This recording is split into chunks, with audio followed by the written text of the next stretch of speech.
Corea! ¡Hey! ¿Llegaste? ¡Sí! ¡Celebremos!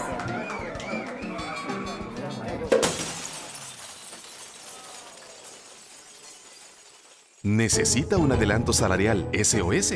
Si recibe su salario con Davivienda, adelántelo en cualquier momento desde la app Davivienda El Salvador. Así de fácil. Davivienda.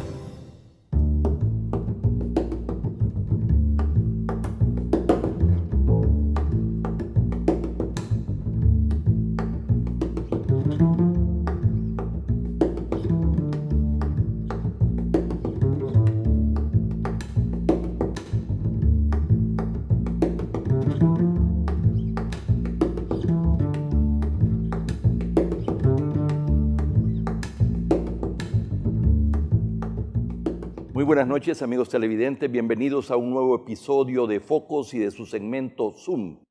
Manuel el Chino Flores, precursor de las relaciones de El Salvador con China.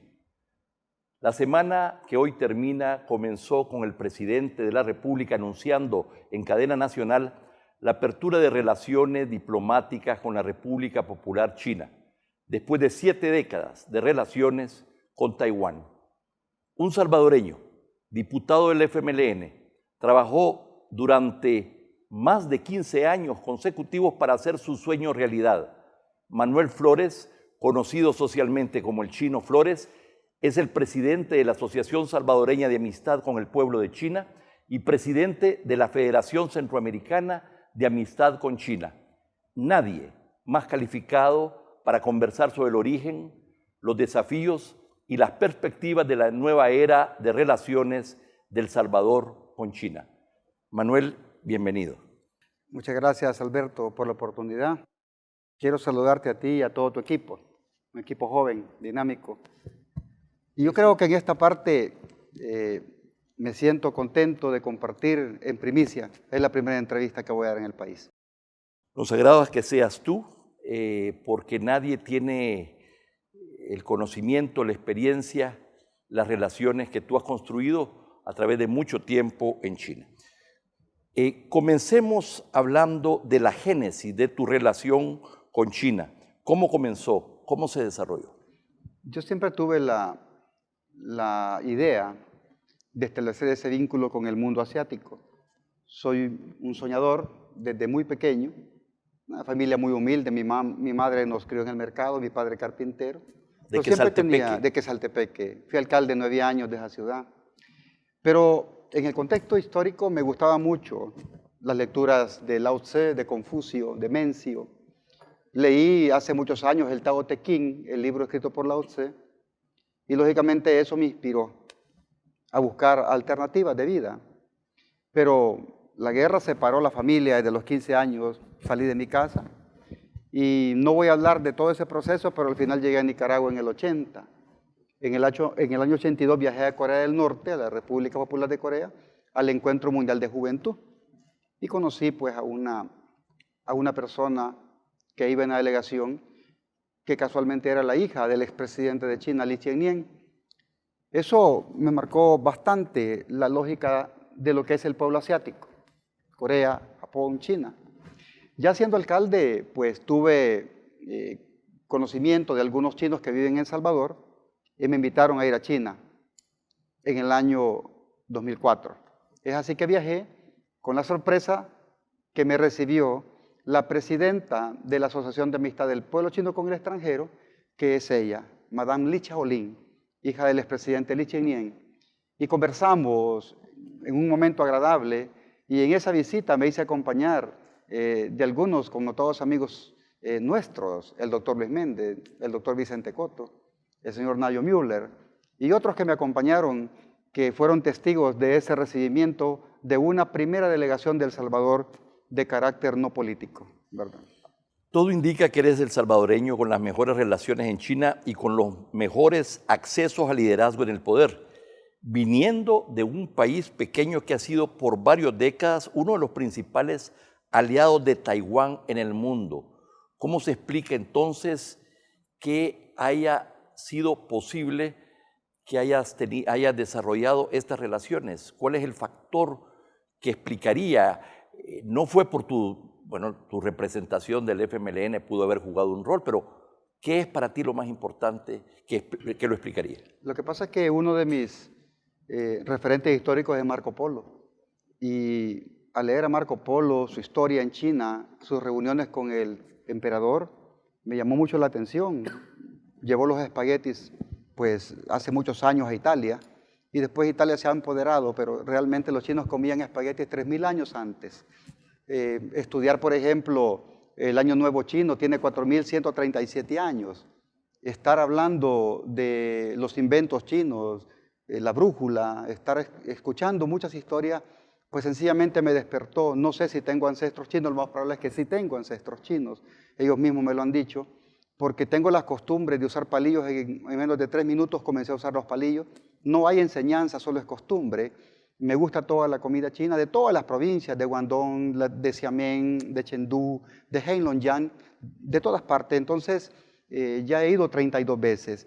Y yo creo que en esto me ayudó mucho ese espíritu emprendedor de querer conocer esa cultura milenaria. Precisamente eso me llevó a fundar la Asociación de Amistad en El Salvador. Y te cuento que también fui el fundador de la Asociación de Amistad en Costa Rica, junto con el doctor Luis Méndez, con el cual viajamos, y el señor don Manuelito Montes, que bueno, voy a dar un pequeño comercial, el dueño de Radio Mesías, el que me acompañó a Costa Rica a fundar la Asociación de Amistad China-Costa Rica. Puedes imaginarte, antes de las relaciones diplomáticas, que fueron hace 10 años en Costa Rica. Y también fui el fundador, junto con el comandante Bayardo Arce Castaño en Nicaragua, de la Asociación de Amistad China-Nicaragua y de la Federación Centroamericana, que nació en Managua. Pero tú insistes mucho que en la cultura china las amistades personales son fundamentales, precisamente en las relaciones políticas, diplomáticas, etc. Yo creo que esto es válido para todo el mundo, pero pareciera que en China esto juega un papel fundamental. Lo que sucede es que el conocimiento mutuo es lo que impide muchas veces que se hagan las relaciones. Los chinos no han sido conquistadores. Si nosotros recordamos la época en que Cristóbal Colón vino a El Salvador, no fue el primero, perdón, a América Latina, no fue el primero. 80 años antes vino el mariscal Chen He en los barcos del tesoro de China, en son de comercio, en son de amistad. Vino en son de una relación de ampliar la ruta de la seda hacia otro destino. La ruta de la seda está cumpliendo 2133 años aproximadamente. Desde la época en que en Shanghái se comenzó a producir la seda, se llevó a Eurasia, llegó a Alepo y a otras zonas en Siria y después a Europa, especialmente a Roma, donde compraban la seda. Entonces, nuestro continente ya fue un lugar donde los chinos vinieron, pero no conquistaron, vinieron a hacer amistades y negocios. Hace 5 años y medio, en febrero del 2013, en una entrevista con Saúl Hernández, nuestro director ejecutivo y conductor también, en una entrevista llamada Francamente en TVX, le dijiste que en los próximos 5 años no sería posible establecer relaciones con China debido a los acuerdos establecidos con Taiwán con la llegada en 2008 del Kuomintang al poder. Y efectivamente así se dio. Un breve comentario sobre esto. Lo que pasa es que las relaciones entre China y la provincia de Taiwán no se hacen a nivel de gobierno porque China no reconoce a Taiwán como país, es parte de su soberanía, ni tampoco Taiwán reconoce a China. Pero todo cambió a raíz de que Estados Unidos establece las relaciones diplomáticas en 1979, cuando varios países comenzaron a reconocer a China. Pero ¿qué sucede? El Kuomintang, fundado por el doctor Sun Yat-sen en 1911, comienza el desarrollo natural para la creación de la República de China y derroca al último emperador Puyi, junto con otros connotados líderes chinos. Pero a raíz de ese enfoque, en Europa especialmente, querían seguir manteniendo el vínculo con el imperio, pero otros querían la república, especialmente aquellos países con industrias aceleradas que querían firmar convenios y tratados. Pero China, en un digamos, espacio imperial, no tenía tratados ni convenios, no tenía constitución, era el emperador el que dictaba las leyes. Entonces, sucede que al final nace el Partido Comunista y se consolida el primer trato, 1926, entre el Kuomintang y el Partido Comunista para consolidar la república. El segundo, 1943, entre Mao Zedong y Chiang Kai-shek para unir fuerzas y derrotar a Japón. Y el tercero, 1992, donde se reconoce una sola China. Esos tres tratados han sido firmados entre China y el Kuomintang. Por esa razón, la estabilidad de China ha sido, en el estrecho, bastante importante. Pero eso cambió con la llegada del nuevo gobierno de Taiwán, que no reconoce el principio de una sola China, y desde entonces pareciera que cambió la política de China respecto a los aliados de Taiwán con quienes tiene relaciones diplomáticas, y de entonces hemos visto que Panamá, República Dominicana abandonaron a Taiwán y establecieron relaciones diplomáticas con China, y ahora es el turno de El Salvador. O sea que habría, por lo menos uno de los factores importantes sería el cambio entonces en la posición de China al respecto, yendo al encuentro a los aliados diplomáticos de Taiwán. Exactamente, porque a la llegada del partido Kuomintang, que es un partido independentista, comienza un acercamiento de algunos países, y es exactamente cuando en África, Burkina Faso, antes Alto Volta, también establece vínculos con China. Lo había hecho Sao Tomé y Príncipe y lo había hecho Gambia. Entonces, solamente queda un país en África, que es Suazilandia, ¿verdad? Que todavía es un estado tribal, que todavía tiene un rey. Y en América Latina rompe Panamá, rompe República Dominicana, y El Salvador se convierte en el estado 178 en establecer las relaciones con la República Popular China. En la tradición diplomática tanto de China como de Taiwán, Manuel, la prudencia, la moderación, la mesura son algunas de sus características principales. Llama entonces la atención las declaraciones del canciller, no sé si de la presidenta misma de Taiwán, ciertamente de un diputado, que afirmaron que el gobierno de El Salvador había condicionado la continuación de las relaciones a una contribución de 10 millones para financiar la campaña del partido FMLN y varios miles de millones de dólares de inversión en el puerto de la Unión, y no sé si también en la zona económica especial del Golfo de Fonseca. Semejantes declaraciones poco usuales en el comportamiento diplomático de tanto de China como de Taiwán.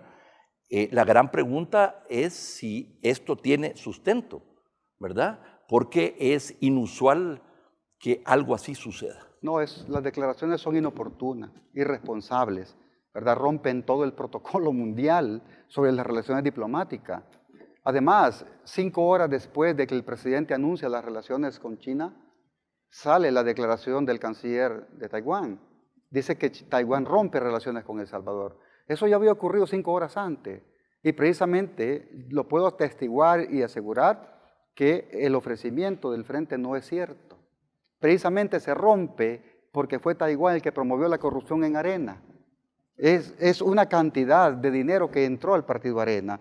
No le pidió nada el FMLN a Taiwán. Al contrario, Taiwán ofreció mayor apoyo.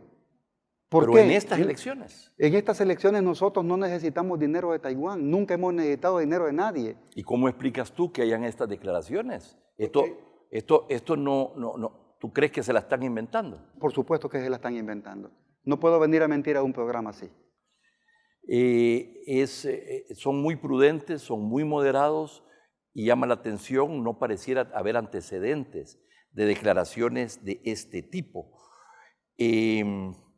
Bien, pero si efectivamente el planteamiento lo hicieron, o hubo un planteamiento en torno a inversiones en el Puerto de la Unión, hay muchísimas empresas que se mencionen. Yo hago referencia, por cierto, ayer en mi columna, donde digo, la empresa con quien las autoridades gubernamentales conversaron en los últimos años sobre la concesión del Puerto de la Unión es el Citigroup. Se habla también de CRCC, de FBM Associates, y extraportuarias, para las zonas extraportuarias, dijéramos, del puerto, de Ventus para el ferrocarril, y de Sitma y de Innomax para energía fotovoltaica en el aeropuerto internacional.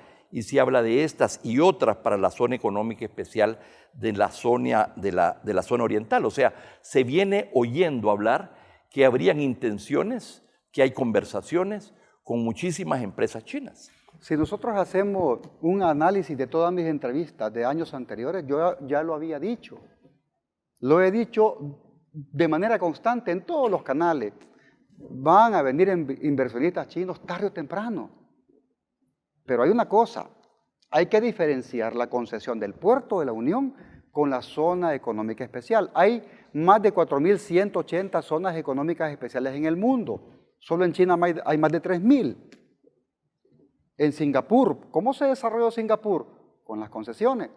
La zona de Mariel en Cuba, Kaesong en Corea del Norte, que comparte precisamente con Corea del Sur esa zona de desarrollo industrial. Pero hay algo importante. Tenemos que ir a un corte, vamos a continuar al regresar. No nos cambien.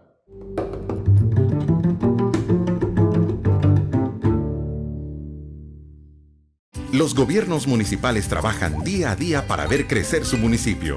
Queremos ayudarle a reducir su factura energética y generar desarrollo en su localidad. En AE Soluciones diseñamos sistemas de iluminación pública inteligente a la medida de las necesidades de su municipio con monitoreo las 24 horas del día. Las calles mejor iluminadas son más seguras y refuerzan la economía local. Impulse y modernice su municipio con nuestros servicios. AE Soluciones, un mundo de buenas energías. Cambiamos el sentido de roaming para que signifique viajar, descansar, trabajar, salir, emocionarse. Porque ahora tenemos un continente conectado, con América sin fronteras, 16 países para hablar y navegar, con tarifa local desde Canadá hasta Argentina, incluido en los nuevos planes postpago 360 a partir del plan 40. ¡Claro que sí!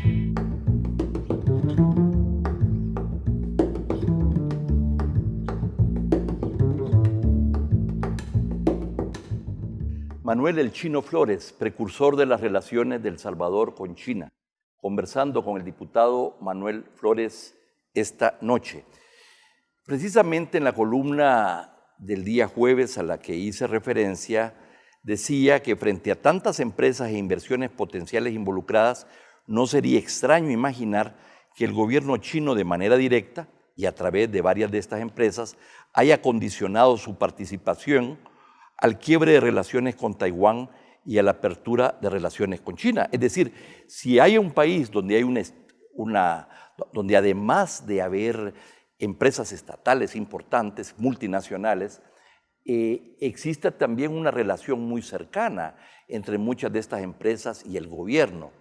Frente a todo este proyecto de impulsar inversiones, participar en la concesión del Puerto de la Unión, de avanzar, dijéramos, en potenciar la zona económica especial, ¿tú ves que pudo haber existido este condicionamiento?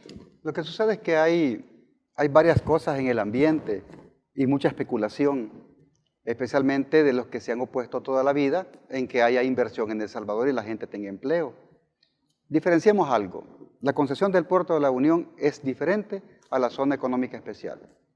¿Cómo podemos estar hablando de nombres de empresas si todo eso va a ir a licitación? Es decir, ¿quién dice que la zona especial económica es para China? Aquí puede venir cualquier empresa de cualquier parte del mundo porque quien tiene que elaborar la ley es la Asamblea Legislativa. Sí, esa licitación, el caso del Puerto de la Unión, pero se venía hablando desde hace algún tiempo de que habría una empresa china con quien habría particular interés, ¿verdad? Además que hay todo un antecedente, ¿verdad?, sobre las razones por las cuales fracasó la concesión. Yo he escrito, por cierto, 8 artículos sobre este tema, algo sé del tema, que explicarían entonces que entonces al fracasar la concesión se justificó el poder reformar la ley, pero desde el mismo momento que eso sucedió se venía hablando de estas empresas chinas, que tendrían, dijéramos, llamémosle una consideración especial al respecto.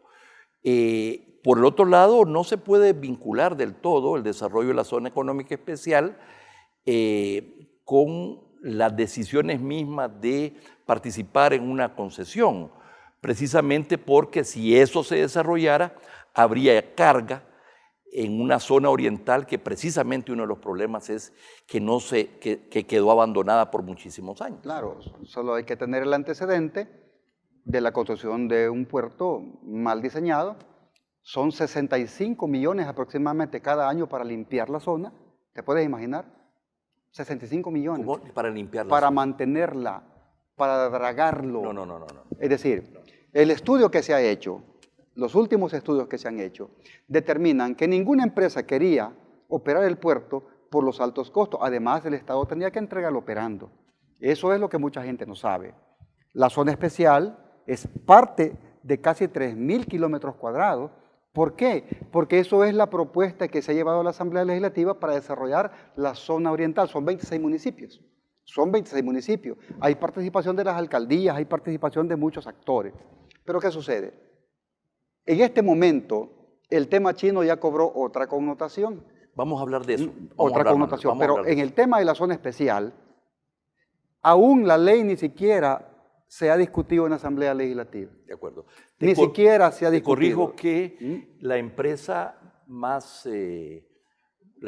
dijéramos, que hizo el estudio sobre los niveles de asolvamiento y el costo, además, de lo que implicaría el dregado para llevarlo de -7 a -10 y de -10 a -12, era precisamente de unos 15 millones de dólares anuales que el gabinete económico del gobierno anterior decidió que había que ponerlo, dijéramos, en el presupuesto del año 2015. Eso no se hizo y fue una de las razones de precisamente el fracaso. Por el otro lado, para llegar a niveles de dragado mayor, es decir, de -12 a -15, eso implicaría que habría un nivel de comercio, de exportaciones e importaciones de contenedores y de otros de tal magnitud para justificar, dijéramos, ese crecimiento exponencial. Pero ese no es el tema particular que estamos tratando. Claro que no. Con Taiwán somos uno de 23 países. Con China seríamos uno de 178. Con Taiwán tenemos un tratado de libre comercio, con China no. Los aranceles para la exportación de azúcar subieron hace unos días de 50 a 90%, mientras que con Taiwán no pagamos nada. Es importante decir que tuvimos exportaciones de azúcar, creo que el año pasado, por 200.000 toneladas, por un valor, entiendo yo, de unos 80 millones, mientras que las exportaciones a Taiwán, entiendo que son una tercera parte de eso o un poquito más, ¿verdad? Pero bueno, estamos viendo sobre cuáles son precisamente las ventajas concretas del establecimiento de relaciones diplomáticas con China. Sí, es un mercado mucho más grande, pero nuestra oferta exportable es bien pequeña y el déficit comercial con China, desde que se establecieron relaciones comerciales, ha crecido prácticamente exponencialmente. ¿Cuáles son las ventajas que tú ves? Precisamente has dado algunos datos bastante lógicos. Los aranceles con China se dieron así porque no tenemos relaciones diplomáticas. ¿Tú recuerdas Pero que me dijeron hablando con los azucareros que esto es generalizado, sí, que no es con dedicatoria a El Salvador. El Salvador fue el último país que retiró las restricciones en la OMC a China. El último. Es cierto. El último. ¿Qué ha implicado que seamos los últimos casi en todo con el tema chino? Que no tenemos ventajas. ¿Le compramos a China desde cuándo? No hay memoria. ¿Le vendemos a China desde cuándo? No sabemos. Pero sí sabemos la balanza. ¿Qué es más importante? ¿Seguirle comprando o venderle? ¿Qué vamos a producir si no tenemos zonas de producción avanzadas? Precisamente es a lo que se quiere llegar y a lo que algunos le tienen miedo. Si este país desarrolla las zonas especiales como hizo Singapur, muchos dicen, el milagro de Singapur, por Dios santo, el nuevo tigre de Asia, pero no se preguntan de qué fueron las concesiones las que determinaron ese crecimiento económico. Y dicen, Singapur venció la criminalidad, Singapur, claro, pero ¿cómo lo hizo? Concesionando. ¿Qué está haciendo Cuba? Desarrollando una zona económica especial. ¿Qué hizo China? Desde que Deng Xiaoping llamó a la apertura económica en 1978, Las primeras empresas que se establecieron fueron de Taiwán, 240,000. De Estados Unidos todas, Volvo, y llegaron a establecerse porque hubo reforma, no solamente en el aspecto político, sino también en el tema de la Constitución. Yo no tengo dudas que si hubieran inversiones chinas serían más que para venir a producir para el mercado chino, puede ser precisamente como construir una plataforma exportadora a aquellos países con los cuales nosotros tenemos tratados de libre comercio, Estados Unidos, México, bueno, Centroamérica, Colombia, Perú, Chile, etcétera. Eso sí me parece que tiene lógica, pero al observar, dijéramos, la historia de las exportaciones e importaciones en muy pocos años, hemos visto cómo las compras a China se han disparado. Creo que están es decir, tengo los datos aquí, creo que son, no sé si son más de $1.000 millones, no sé si son 1.200 millones de dólares, mientras que las importaciones están no sé si son en 20 millones, etcétera, muy poco. Menos de 100 millones. No, menos de 100 millones. Entonces bueno, este gap, estas diferencias podrían, por supuesto, aumentarse. Lo que quiero decir es cómo, en síntesis, a dónde tú ves las grandes ventajas, sobre todo de cara a promover inversiones, sobre todo de cara a participar eventualmente en el desarrollo dijéramos, en la licitación y en la concesión del Puerto de la Unión. ¿A dónde ves tú la diferencia? ¿Lo ves en el desarrollo, en formación de personas, en becas? ¿A dónde ves la gran diferencia para un pequeño país como El Salvador? Hace 2 años aproximadamente el presidente Xi Jinping hizo un lanzamiento, la ruta y la franja de la seda. Ese lanzamiento se da después del inicio, aproximadamente 2133, 2137 años, cuando comenzó la ruta de la seda. ¿Qué implica?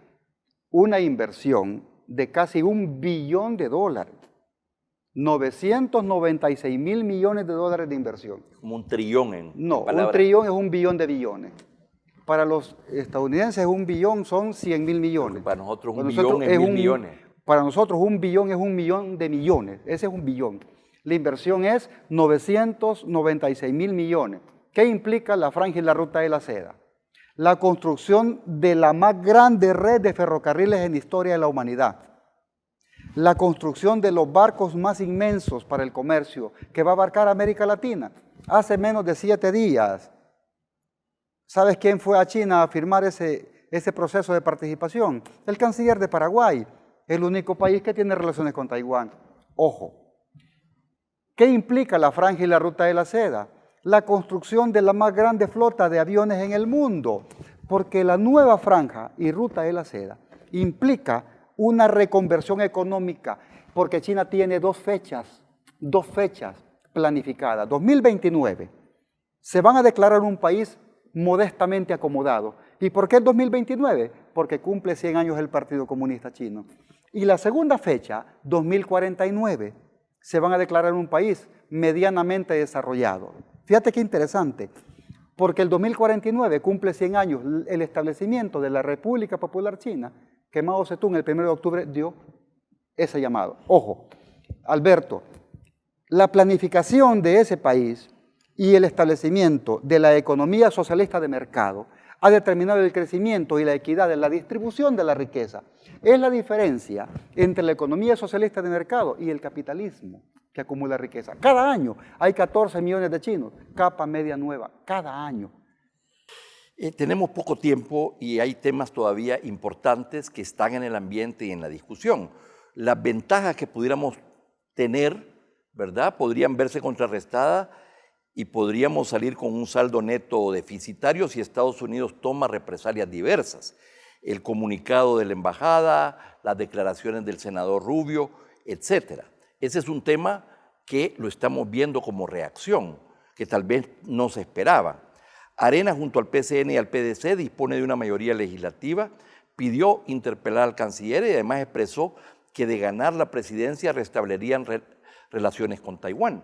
Es decir, pareciera que esta decisión está enfrentando, para decirlo menos, oposición, no solamente del principal, dijéramos, partido de la oposición, ahora con mayoría legislativa, pero también de la potencia hegemónica de esta zona, con quien El Salvador tiene relaciones privilegiadas.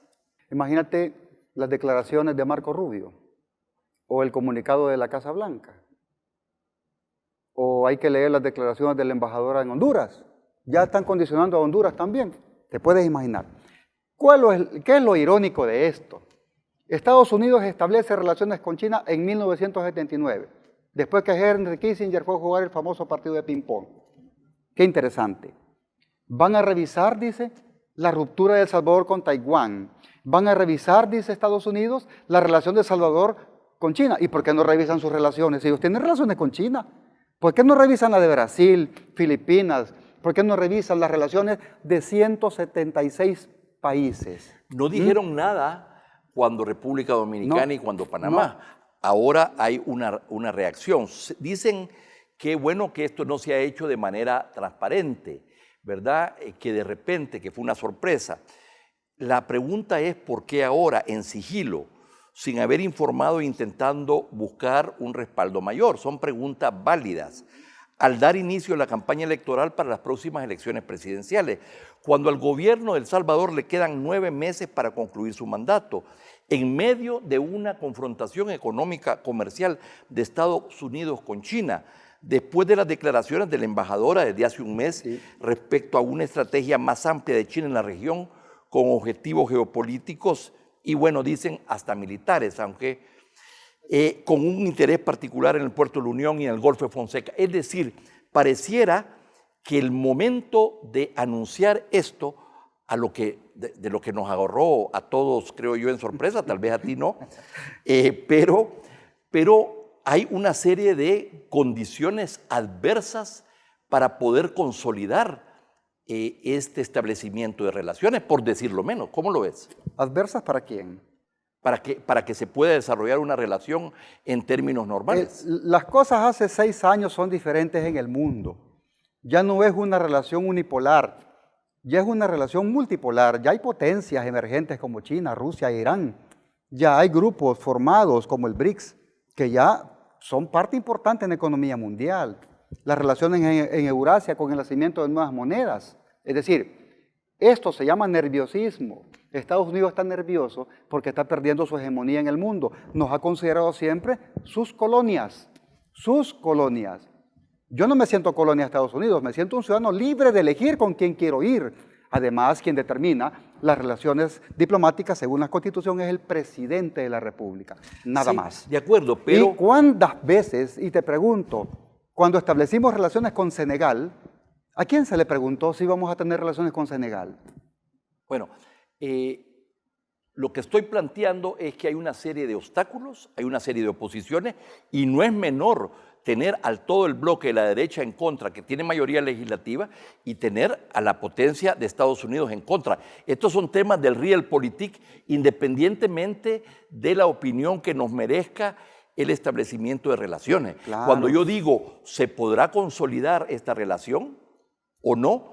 Eso depende también si el FMLN continuaría en el gobierno si ganara las próximas elecciones. No creemos que ese fuera el caso si ganara Arena y la coalición, o habría que ver qué pasaría con la candidatura de Nayib Bukele. Lo único que quiero decir es que hay una serie de factores que al menos en este momento no se está viendo que está despejada el camino para esta consolidación de la relación. Yo lo vengo diciendo desde hace muchos años, tarde o temprano. China y Taiwán se van a reunificar, son hermanos. Se separaron en 1949. Taiwán se funda el 10 de octubre del 49. China se establece el 1 de octubre del 49. Chiang Kai-shek se va para Formosa y establece Taiwán. Tarde o temprano se van a reunificar, tarde o temprano. ¿Qué va a pasar? Imagínate el otro año se reunifican. ¿Cómo hubiéramos quedado nosotros? Hay que pensar con la cabeza, no con el hígado, porque muchos están pensando con el hígado. Ideológicamente están pensando, y una relación diplomática hay que separar la parte ideológica. Ojo, porque en este sentido, ¿qué pensarán los empresarios que ya se están preparando para las inversiones? Manuel, tenemos que cortar, espero que nos vuelvas a visitar y que tengamos oportunidad de conversar más. Agradezco tu presencia esta noche. Gracias, Alberto, por la oportunidad y lo dejamos hasta las inversiones de los empresarios, tanto chinos como salvadoreños. Vamos a seguir conversando. Otra etapa nueva. Muchas gracias. Gracias a ti, Alberto. Y a ustedes, amigos televidentes, gracias por la sintonía de esta interesante entrevista. No nos cambie, hay más contenidos en Focos.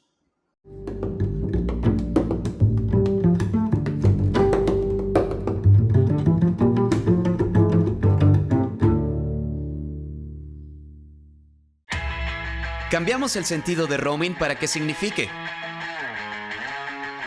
viajar, descansar, trabajar, salir, emocionarse. Porque ahora tenemos un continente conectado, con América sin fronteras, 16 países para hablar y navegar, con tarifa local desde Canadá hasta Argentina, incluido en los nuevos planes postpago 360 a partir del plan 40. ¡Claro que sí!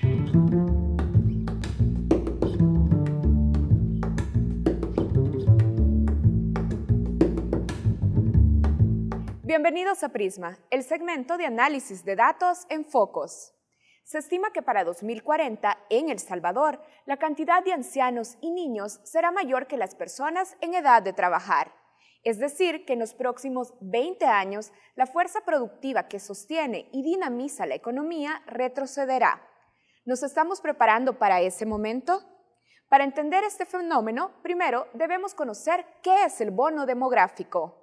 El bono demográfico ocurre cuando la cantidad de la población en edad de trabajar, es decir, las personas entre los 15 y 60 años, superan a la población dependiente, que agrupa a los menores de 15 años y a los mayores de 60.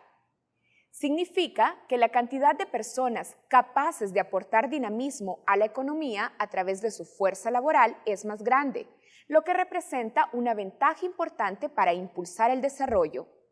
Según proyecciones del informe Estado de la Región 2017, entre 2030 y 2040, El Salvador perderá esta ventaja. De acuerdo con las proyecciones del Centro Latinoamericano y Caribeño de Demografía, CELADE, en 2015 habían 62.7 dependientes por cada 100 personas en edad de trabajar. Sin embargo, a partir del 2030, esta razón de dependencia empezará a aumentar sin parar hasta llegar a los 77.1 dependientes por cada 100 económicamente activos en 2055. Las estadísticas del CELADE también reflejan que para 2030 el índice de envejecimiento alcanzará el 66.4% y solo 5 años después, este subirá hasta el 79.5%. Este cambio demográfico se explica por muchos factores, entre ellos la caída acelerada en la tasa de fecundidad. En El Salvador, en 1970, la tasa era de 6.2 hijos por mujer y en la actualidad el promedio es 1.91. La tendencia seguirá a la baja hasta 2035, con una tasa de 1.7 hijos por mujer. ¿Cuánto está invirtiendo El Salvador en la niñez que sostendrá la economía nacional de los próximos años? De acuerdo a datos oficiales, El Salvador solo invierte cerca del 0.03% del PIB en generar condiciones de salud y educación en los primeros 3 años de vida, una etapa importante en el crecimiento y aprendizaje de los niños. Por si fuera poco, la inversión dentro del presupuesto general en estos rubros ha sido recortada. En 2015, El Salvador destinó 3.6% del PIB al ramo de educación. Actualmente, la inversión es solo del 3.2%. En el ramo de salud ocurrió algo similar. En 2013 se destinaba el 2.4%, pero 5 años después, este ha caído al 2.1% del PIB. Esta situación se agrava a medida que un salvadoreño recorre su vida académica. A pesar que la educación primaria alcanza una cobertura de casi el 85%, al llegar al bachillerato, esta cae al 40%. De los jóvenes salvadoreños menores de 30 años, solo el 28% da inicio a estudios universitarios y únicamente el 7% los finaliza. Estimaciones del Estado de la región indican que en 2010 menos del 20% del gasto total en salud se destinaba a los adultos mayores, pero para 2070 esa proporción aumentará a cerca del 55%, siendo importante el financiamiento en los próximos años para el gasto social de los adultos mayores, un grupo poblacional en aumento. El economista de UNICEF, Jimmy Vázquez, sostiene que si no se inician de inmediato las políticas de inversión en educación y desarrollo a la niñez, que será la fuerza productiva del futuro, el cambio demográfico profundizará aún más el problema del bajo crecimiento económico y la alta deuda pública nacional, ante un escenario de baja escolaridad, insuficiente formación profesional, deterioro en los empleos formales y bajos salarios. Esto es todo en Prisma. Continuamos con más contenidos en Focos.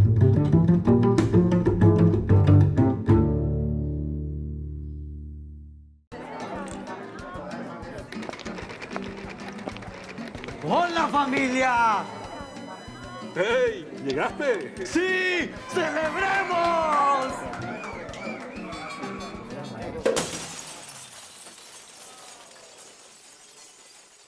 ¿Necesita un adelanto salarial SOS?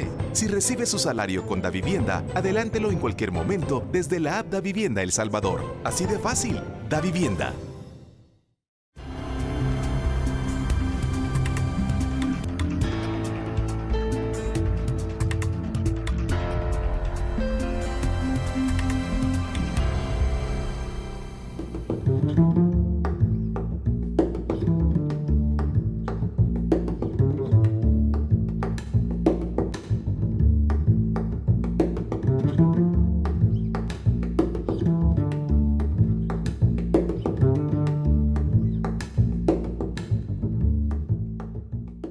Bienvenidos a un espacio más de entrevista en Matices. Saúl.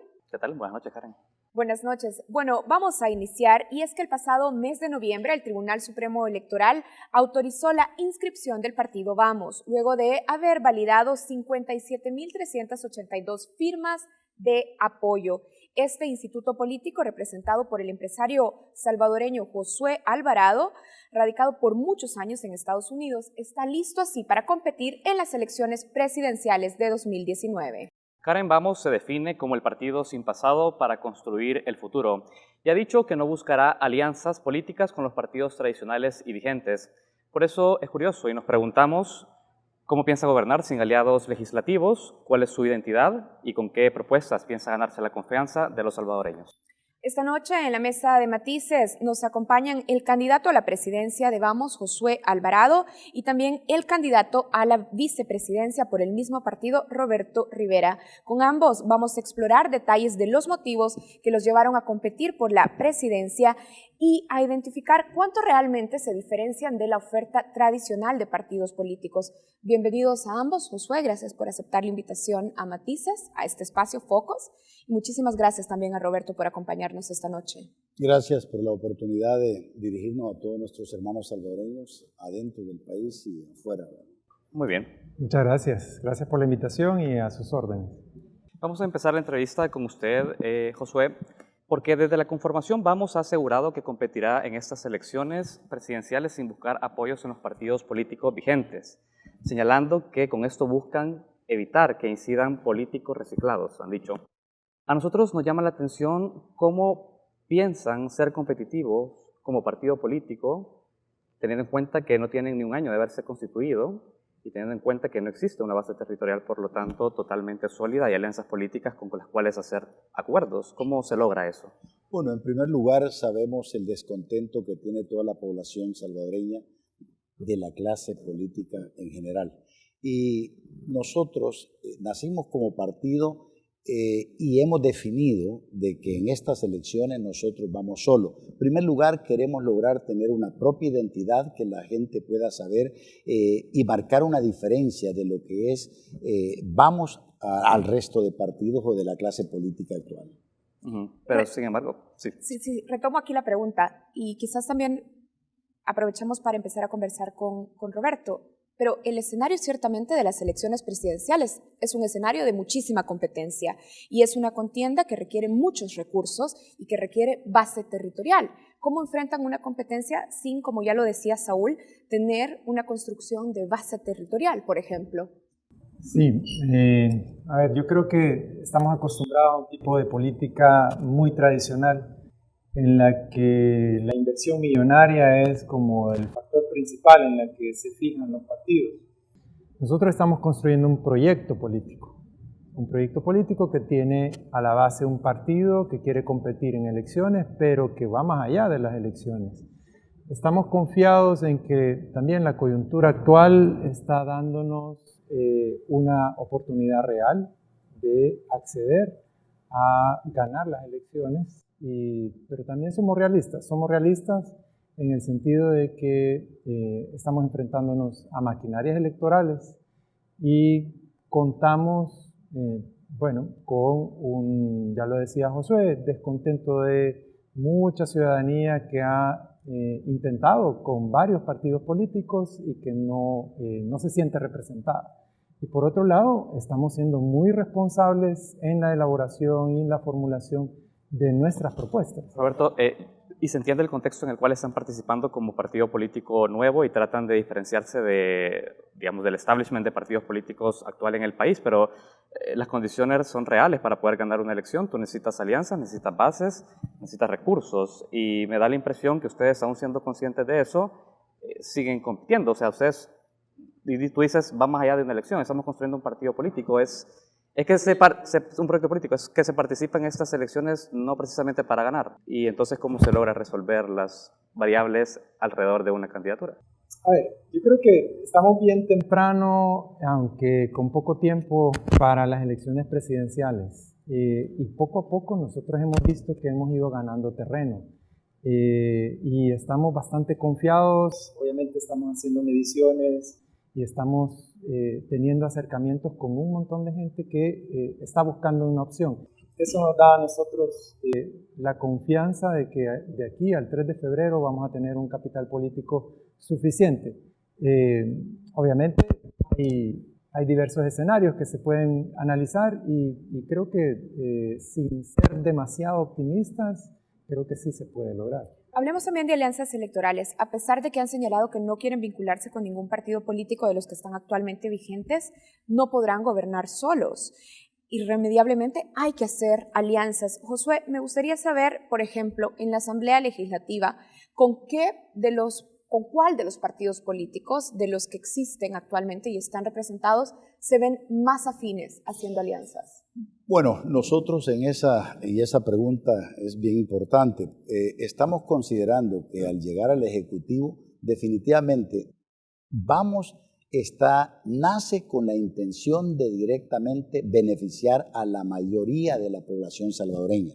No estamos en competencia o estamos en protección de intereses económicos ni de políticos, sino que en esencia queremos representar a la población de salvadoreños que ya lo hemos visto manifiesto en muchas ocasiones, la reducción de votantes que cada año electoral se ha venido dando, y esa es la parte que nosotros sabemos de que hay un descontento de un buen número de salvadoreños que queremos decirle, nosotros queremos representarlos, y en esa parte, en el legislativo, definitivamente como el propósito es de hacer las cosas de interés de la nación, no estaremos haciendo ningún proceso, digamos, que sea adverso o negativo para el país.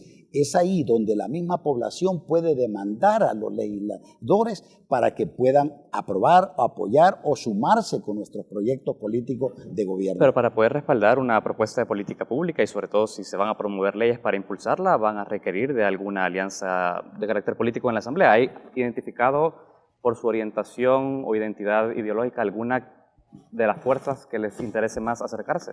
Bueno, nosotros definitivamente no estamos, incluso nos llamamos un partido de centro. Todo partido que esté ya en la Asamblea Legislativa, siendo parte como en legislación, si tiene bases o tiene, digamos, que podamos tener algo en común o en la intención de beneficiar a la población, no lo dudo que estaremos trabajando con todos de ellos, no importando si es de derecha o izquierda, sino que el interés nuestro es sumar a esos legisladores para que trabajemos juntos por el bien de nuestra nación. Ya estamos hablando de escenarios legislativos, hablemos también de escenarios electorales. En una posibilidad, en un escenario posible de segunda vuelta electoral, Josué, ¿con cuál de los partidos que están en contienda se sentiría más cómodo como secretario general de su partido haciendo una alianza? Bueno, nosotros nos consideramos como partido de centro. En esa eventualidad tendríamos que hablar con nuestras bases, sea cual sea el ganador o los que vamos a participar a la segunda vuelta para tomar las decisiones del caso. Yo creo que ahora estamos enfocados directamente a ir por el ganar. Esa es la intención de todo el equipo y yo quiero mencionarles algo sobre eso. Mencionabas tú en el caso de La Plata. Yo sé que La Plata es necesario, pero cuando estamos llegando a diferentes lugares de la nación, cantones, caseríos, no llegamos nosotros con regalías. Lo único que escuchamos la gente y nos escucha, y eso marca una gran diferencia en el sentido de que el hecho de que tanto legisladores, y en este caso del Ejecutivo, muchas veces lo pone el poder económico o los que ponen la plata a diferentes partidos y no responden a la población. Nosotros queremos que sea el pueblo que nos elija y que nos dé la oportunidad y responderle al pueblo. Roberto, muchísimas gracias. Vamos a abordar el tema de los recursos, Josué, de una manera muy puntual dentro de este guión. Queremos y agotar con eso de alguna manera el plano de lo ideológico. Josué ha dicho que se definen como un partido de centro en el país, distinto a un, digamos, centro democrático, un CD en El Salvador.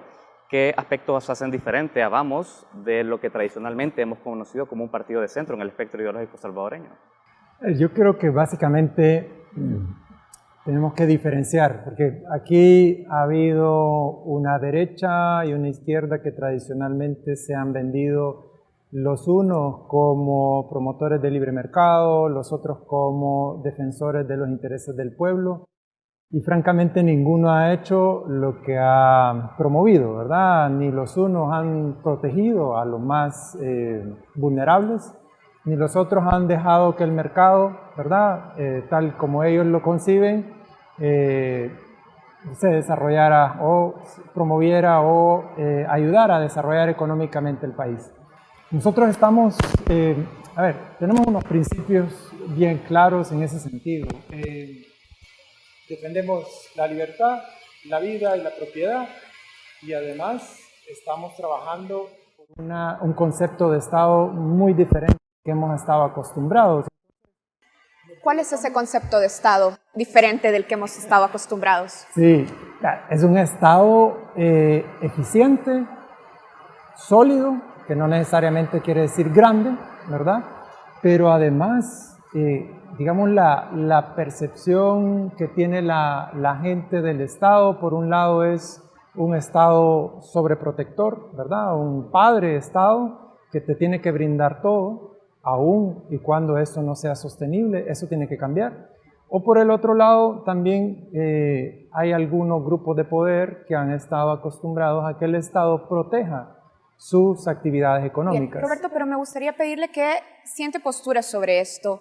¿Más Estado o más mercado? A ver, no es tan simple como más Estado o más mercado. Es una cuestión de lo suficiente de Estado para que el mercado se desarrolle sin afectar la parte social. Al contrario, tiene que potenciar la parte social. Eso creo que es diferente a lo que hemos estado acostumbrados. Don Josué, en la línea de una perspectiva de carácter económica del gobierno, hemos escuchado por parte de su compañero de fórmula señalar que la privatización se ha visto como una alternativa más rápida y donde supuestamente el mercado va a ser eficiente o más eficiente que el Estado, y no necesariamente ha sido eso. Los hechos lo demuestran, ha dicho Roberto Rivera. Hay un debate también alrededor del modelo de gestión del Estado, la incorporación de socios públicos privados, por ejemplo, como instrumentos que podrían servir al desarrollo de la economía nacional. Algunos creen que es perjuicioso para el país tener socios públicos privados, otros creen que es beneficioso. ¿Cuál es la postura de Vamos respecto a esto? ¿Hay una postura respecto de que los asocios públicos privados hay que impulsarlos en El Salvador? Bueno, ese tema lamentablemente los hemos proyectado, quizás han habido elementos que lo han proyectado negativamente. Yo lo que creo es que es posible llevar esos asocios, pero en una forma ventilada y discutida para que pueda ser beneficiada la población. Yo totalmente en casos específicos de privatización no estoy en esa posición de promover la privatización, sino que de volver más eficiente, y si se diera la oportunidad, bien analizado, bien estudiado, el asocio público-privado, es posible, ¿por qué no estudiarlo y ver algunos puntos de referencia de otros países que les ha sido funcionando? Es decir, ¿usted no descarta la modalidad por la cual, ante la necesidad de gestionar un bien o recurso público, la empresa privada pueda hacerlo durante un tiempo en lugar del Estado? Bueno, definitivamente para mí no veo que de sacar al Estado en esas posiciones. Por ejemplo, tenemos casos, muchos que se ha estado hablando últimamente en la privatización del agua. Yo soy de los que creo que primeramente tendríamos que buscar eficientar ese servicio y quienes lo administran para poder responderle a la población, ya que muchas veces se habla de eso es por la deficiencia que estas instituciones tienen para responder a la población. Ok, ¿usted apelaría a fortalecer las capacidades del Estado antes, para hacerlo más eficientes, antes de buscar una iniciativa de carácter privado? Lo quiero entender. Sí. ¿Qué dice? Bien, tenemos que hacer una pausa. Esta noche estamos conversando con la fórmula presidencial de un nuevo partido político. Vamos, estamos conversando con Josué Alvarado, candidato a la presidencia, y con Roberto Rivera, candidato a la vicepresidencia. Hacemos una pausa, ya regresamos en Matices.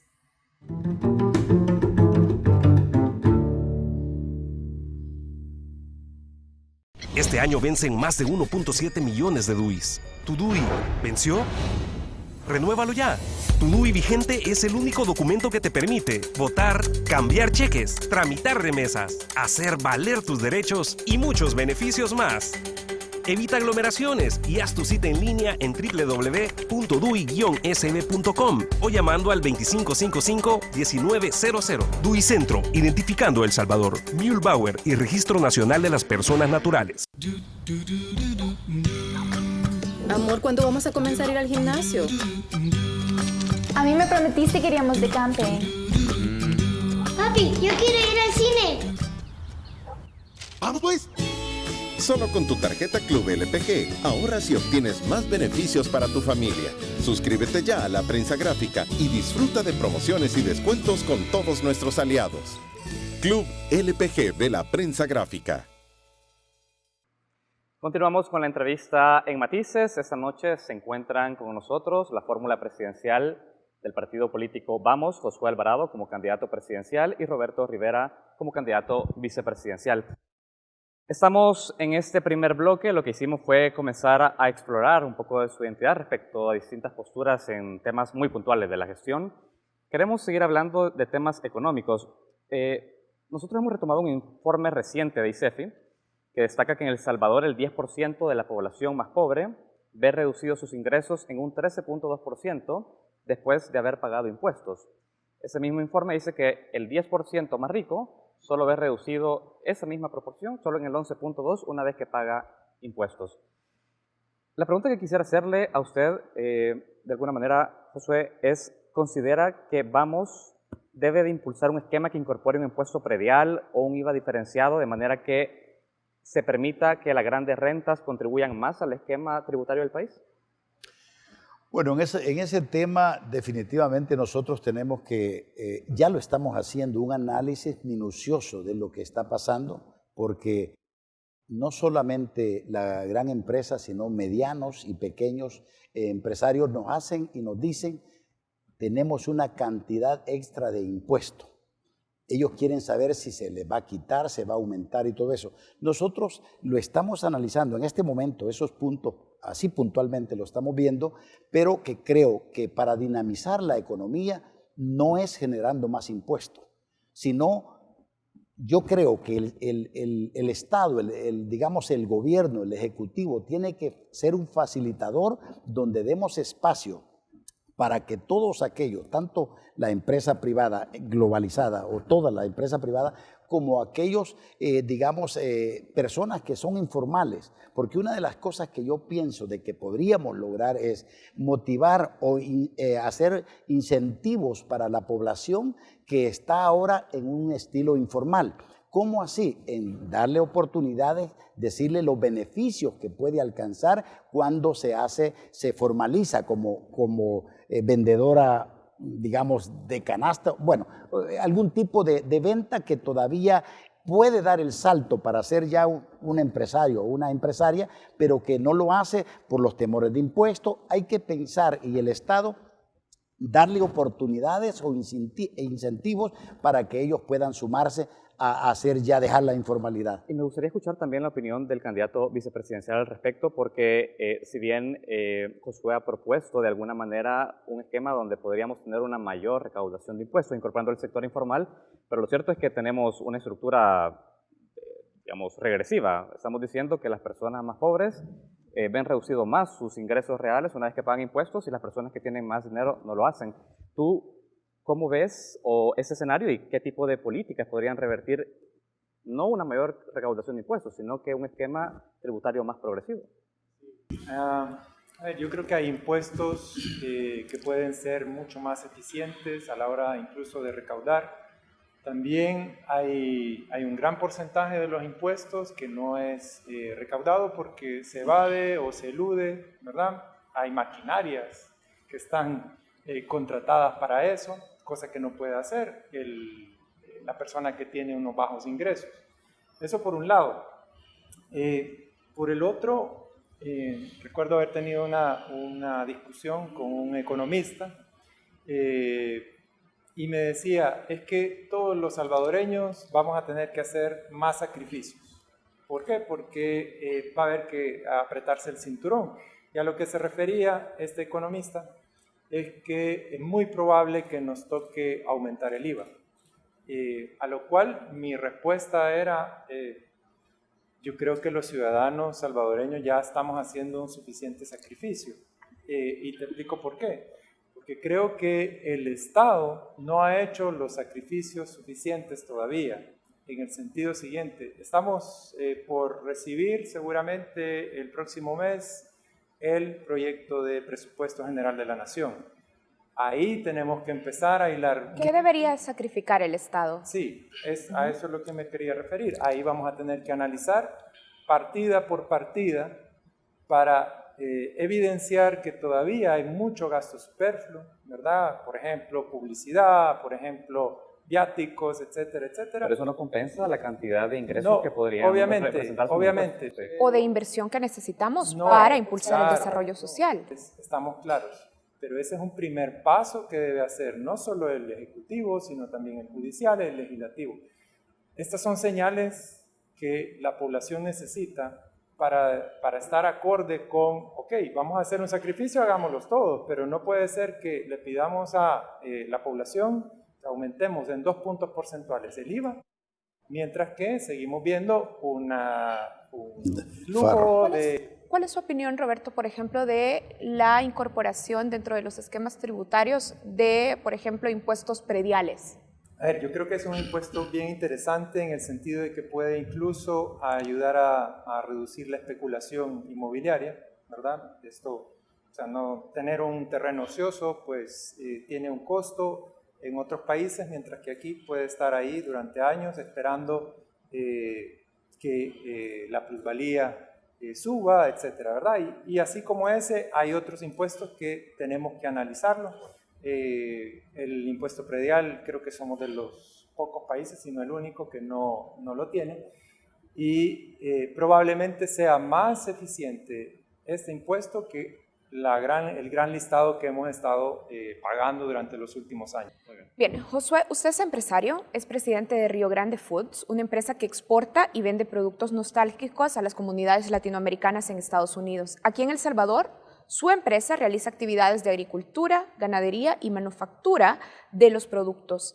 ¿Es consciente del conflicto de intereses que representaría convertirse en presidente del país, teniendo intereses en sectores productivos tan particulares? Bueno, en primer lugar quiero decirles a todos nuestros hermanos salvadoreños, ya en este momento yo estoy fuera totalmente de las empresas, son mis hijos que las están corriendo. Pero siguen siendo de su familia. Bueno, de mi familia, sí. Y en esa parte definitivamente sé que en lo personal hemos estudiado, hemos estado viendo esa área donde queremos nosotros hasta en ese sentido marcar una diferencia, en primer lugar como partido Vamos y como mi persona siendo candidato o ya en el Ejecutivo. ¿Cómo lo harían eso? Hay algunas figuras que se han estado considerando de lo cual pueda hacerse o documentarse, de lo cual no estaríamos, en el caso de llegar al Ejecutivo, no entrar en conflicto de intereses con las empresas. ¿Qué tipo de figuras, por ejemplo? Bueno, algún tipo de contrato, hacer en ese término, pero realmente una de las cosas que quiero decirles es que para nosotros en este campo la mayor parte de nuestra actividad económica la hacemos fuera. En el caso específico de agricultura, de ganadería y lo que es manufactura, nosotros todo eso lo estamos haciendo para exportación y el interés mayor directamente lo tenemos en Estados Unidos y no veo ningún tipo de vinculación o que tengamos algún rompimiento de la ética con lo que ya estamos haciendo. Porque una de las cosas que yo quiero hacer mención, y no me cuesta en este término, porque como empresa hemos nacido y nunca hemos tenido vínculos con el Estado para poder nacer como empresa o lograr los éxitos que hemos tenido, sino que lo hemos hecho por la vía de trabajo, con la relación misma con la empresa hermana que tenemos en Estados Unidos. Roberto, tú has trabajado durante mucho tiempo con temas vinculados a la transparencia de partidos políticos, el financiamiento de los mismos, promoviendo la ética también pública. ¿Tú identificas, o al momento que se te hizo la oferta como ser candidato vicepresidencial, que tu compañero de fórmula era un empresario que tiene inversiones en El Salvador y fuera del país? ¿Advertiste al candidato o tú mismo sobre un potencial conflicto de interés que podría tener esa candidatura? Bueno, ya Josué lo ha explicado un poco. Sin embargo, yo creo que hay figuras bien interesantes que se están desarrollando en otros países no tan lejanos, ¿verdad? Como Sudamérica y tal, donde podés establecer un fideicomiso ciego, donde Josué entrega, ¿verdad?, la dirección de sus empresas a alguien más y pues él no tiene nada que ver con las empresas. Esa puede ser una figura. Pero, yo creo que esto se contrarresta y debemos promoverlo e incluso exigirlo de todos los partidos políticos, es que empecemos a rendir cuentas sobre el financiamiento del partido y cómo éste piensa seguir siendo transparente una vez en el poder. Yo creo que ahí hay mecanismos suficientes como para poder contrarrestar un potencial conflicto. Solo dejo esto.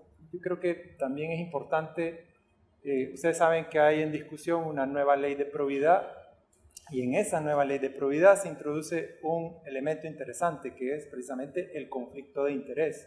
Y entonces nosotros vamos a tener que decirle a la sociedad dónde estamos sentados, si estamos sentados en la junta directiva de una empresa y por lo tanto, si en algún momento esa empresa licitara para el Estado, eso obviamente te tiene que apartar de tomar una decisión si es que te compete. Hablando de transparencia, Josué, ¿cuánto tienen proyectado invertir en la campaña?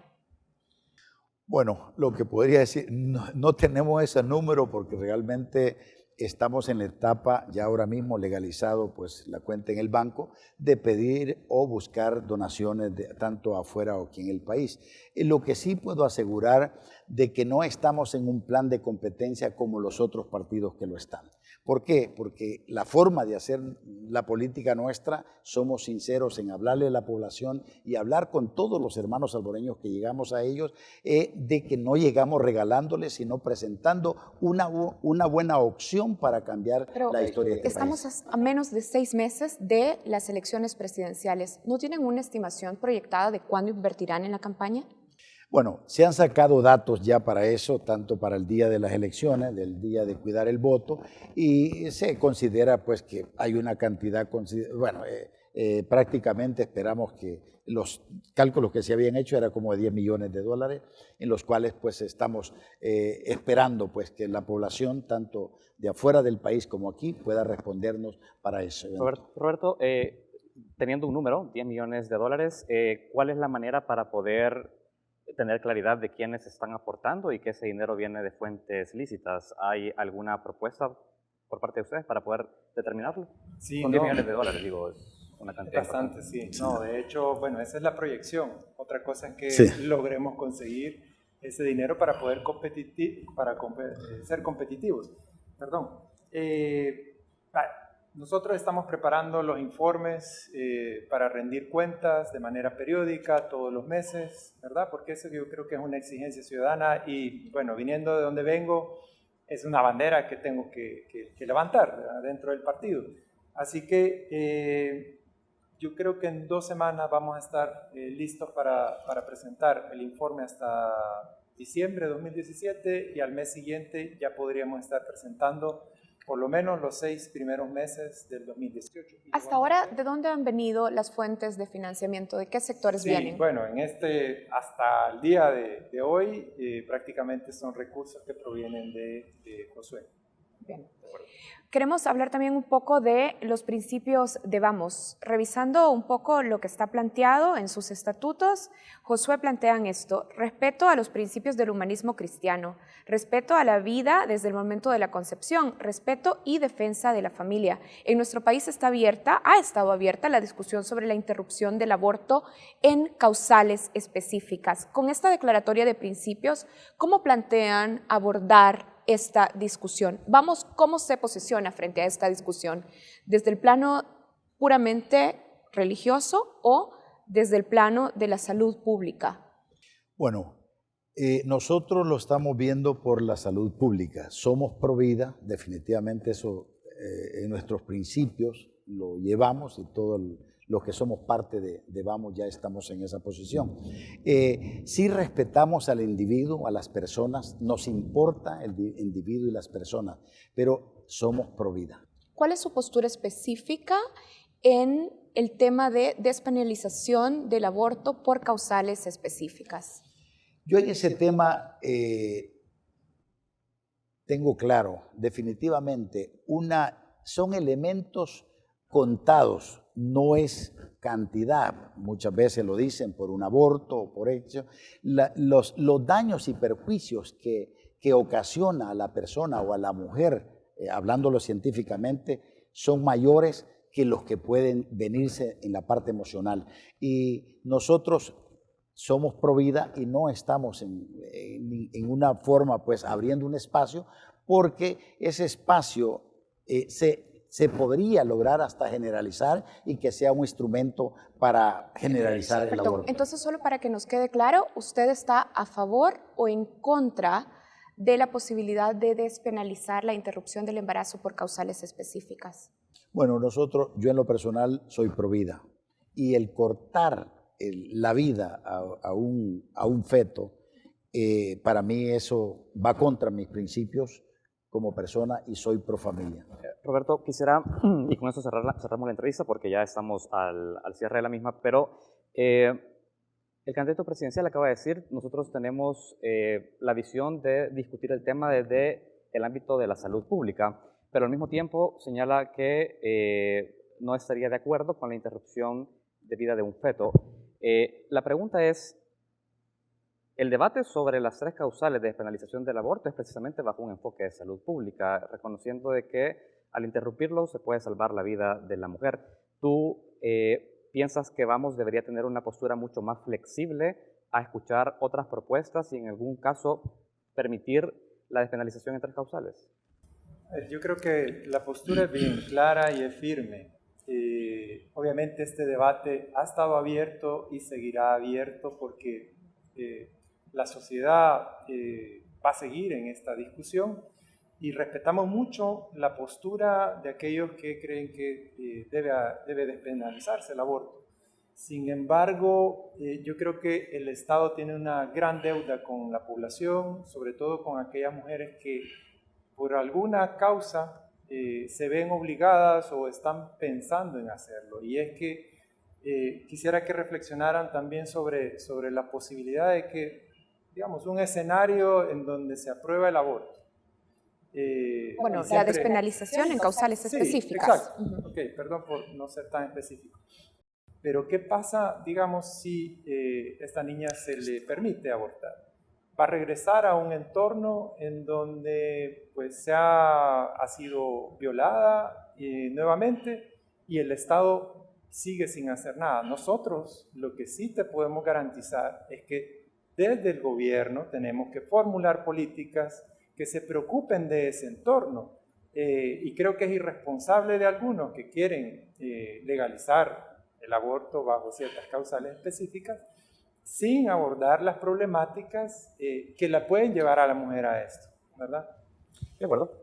Bueno, cerramos así la entrevista. Les agradecemos a ambos por habernos acompañado. Han estado con nosotros esta noche Josué Alvarado, secretario general del partido político Vamos y además candidato a la presidencia, y Roberto Rivera, candidato a la vicepresidencia por el mismo partido.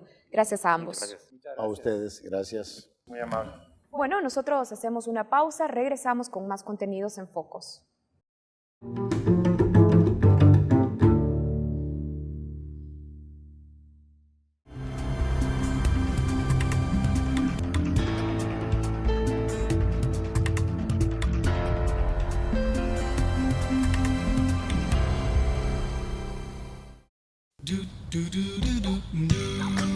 Amor, ¿cuándo vamos a comenzar a ir al gimnasio? A mí me prometiste que iríamos de camping. Papi, yo quiero ir al cine. ¡Vamos pues! Solo con tu tarjeta Club LPG ahorras y obtienes más beneficios para tu familia. Suscríbete ya a La Prensa Gráfica y disfruta de promociones y descuentos con todos nuestros aliados. Club LPG de La Prensa Gráfica.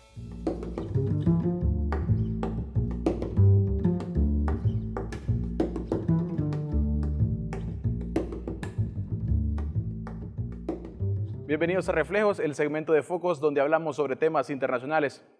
En el tema de hoy, el gobierno salvadoreño anunció que rompía relaciones comerciales y diplomáticas con la República de China, Taiwán, y las establecía con la República Popular China en virtud de la Declaración 2758 de las Naciones Unidas, que reconoce una sola China. La embajadora estadounidense en el país, Jean Maines, reaccionó a la decisión y dijo que Estados Unidos está evaluando su política hacia El Salvador. Asimismo, el senador Marco Rubio afirmó que habrían consecuencias y que buscaría cortar la ayuda financiera a la nación centroamericana. China continental es la segunda potencia económica del mundo y mantiene una puja muy fuerte en el mercado mundial con Estados Unidos. Bajo este contexto, ¿cómo se explica la reacción estadounidense al hecho que El Salvador reconozca a su principal competidor? Para hablar sobre el tema, enlazamos hasta Washington, D.C. con el analista Pietro Schechter. Bienvenido, Peter. Andrés, siempre un gusto estar con ustedes y con los amigos en El Salvador. Bien, El Salvador es el tercer país de Centroamérica en romper relaciones con Taiwán y establecerlas con China. Costa Rica fue el primero en 2007 y Panamá lo hizo el año pasado. ¿Qué representa en este momento para la incidencia diplomática de Taiwán en el contexto internacional perder a El Salvador como un histórico aliado político? Mira, yo creo que hay que empezar no solamente mirando a América Central, sino mirando al mundo entero. O sea, los Estados Unidos mismos hicieron exactamente lo que hizo El Salvador en 1979 y así un sinfín número de otros países han hecho exactamente igual. Por supuesto, esto ha causado un revolcón aquí en Estados Unidos con algunas críticas, pero mira, yo creo que desgraciadamente esto es aceptar la realidad de lo que está pasando en el mundo. China se ha vuelto una potencia enorme. Taiwán es un país admirable, democracia, libre, rico, hay mucho que admirar, pero bueno, no puede competir con el poder que tiene China en este momento, no solo de influencia, sino como mercado, como potencial aliado. América Latina está llena de ejemplos. Brasil y China es el primer país que recibe las exportaciones brasileñas. China es el primer país socio con Chile, el primer país socio con Perú. O sea, esto no es nada nuevo, sino una paulatina y seguro transferencia de poder desde Taiwán a China. Ahora bien, sin embargo, para Taiwán es difícil perder a un aliado como El Salvador. ¿Cuáles son las consecuencias? Solo le van a restar 17 países que reconocen el gobierno de Taipei.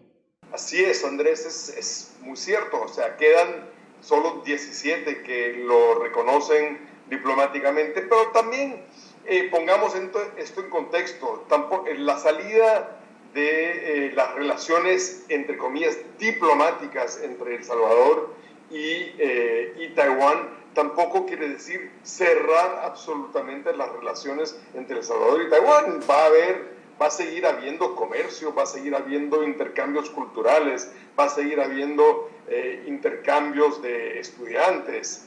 No es el fin del mundo, y Taiwán sabe muy bien que ellos están acorralados por el gigante que es China en términos diplomáticos. Entonces yo creo que esto es desgraciadamente lo que lentamente le va a tocar a Taiwán en los próximos 10 años.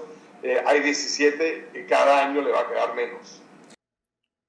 Ahora bien, esta decisión llega en un contexto en el que China continental avanza comercialmente con su presencia en la región de la costa pacífica de América Latina, como resultado ante las políticas proteccionistas impulsadas por Donald Trump y la guerra arancelaria. ¿Podemos hablar ya de un avance imparable de China en América Latina y una reducción de la dependencia hacia los Estados Unidos? Andrés, es que esto poco tiene que ver con las peleas y temas arancelarios con Donald Trump.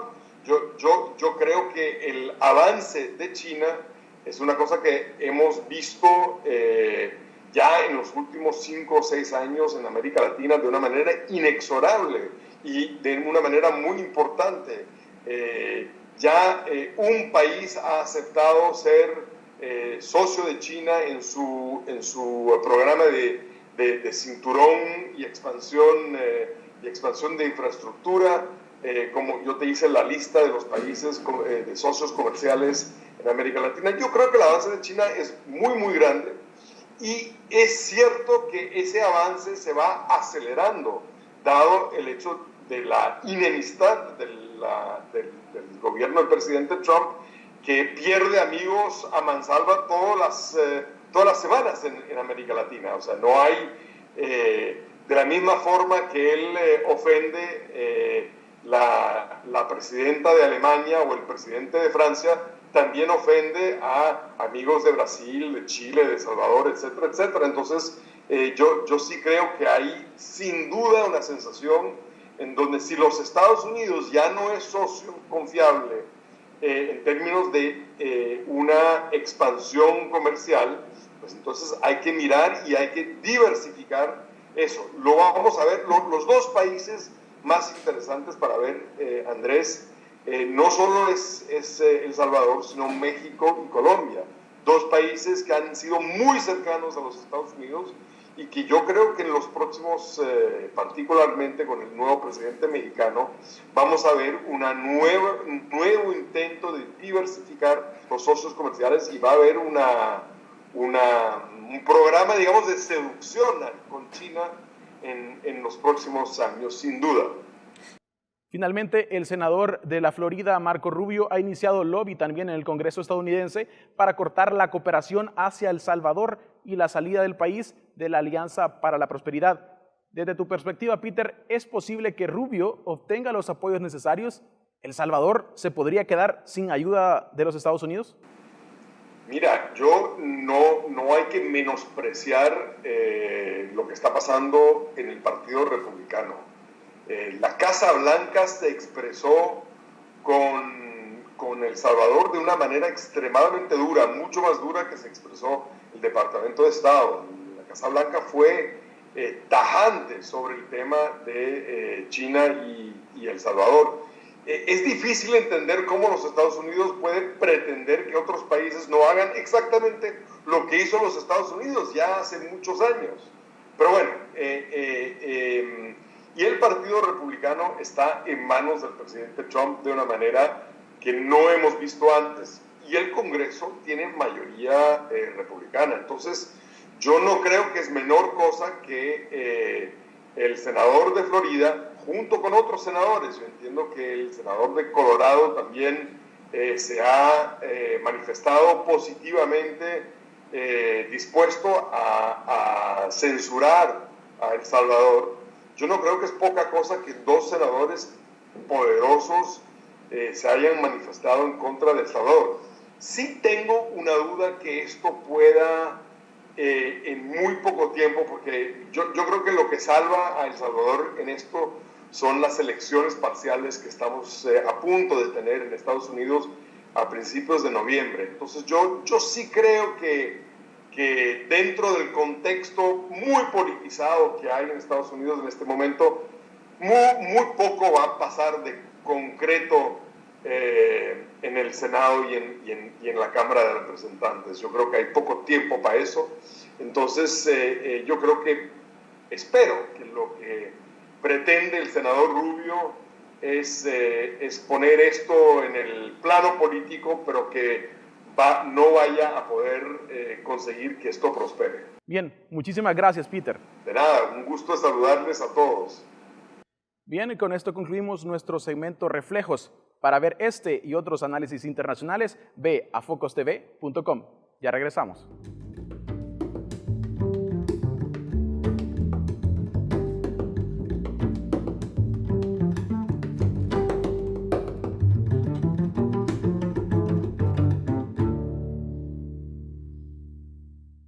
¿Tiene un negocio y quiere reducir costos para hacerlo más rentable? Esto es con usted. Con AE Soluciones puede cambiar las luces de su empresa por iluminación inteligente y reducir su factura eléctrica al mes. Si además cambia sus aires acondicionados por nuestra tecnología ecoeficiente, puede ahorrar más. Y si quiere rentabilizar su negocio aún más, puede producir su propia energía instalando paneles solares en sus establecimientos. Maximice su rentabilidad. Consulte por nuestros productos y servicios. AE Soluciones, un mundo de buenas energías.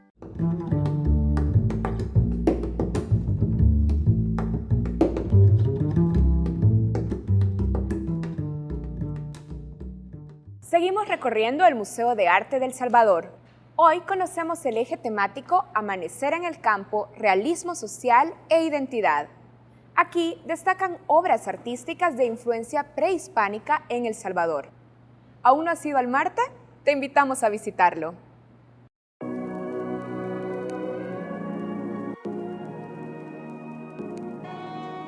Nos encontramos dentro del eje temático Amanecer en el campo, realismo social e identidad, y estamos ante una obra importante de Likri Vicar. Esta es una obra representativa del sitio Joya de Serén.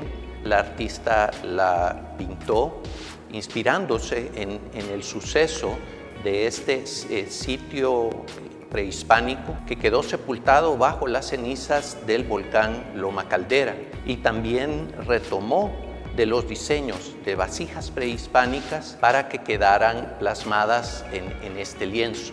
También es una obra de mucho colorido en donde ella quiso representar todas las capas del tiempo que han sepultado este importante sitio que fue declarado Patrimonio de la Humanidad por la UNESCO.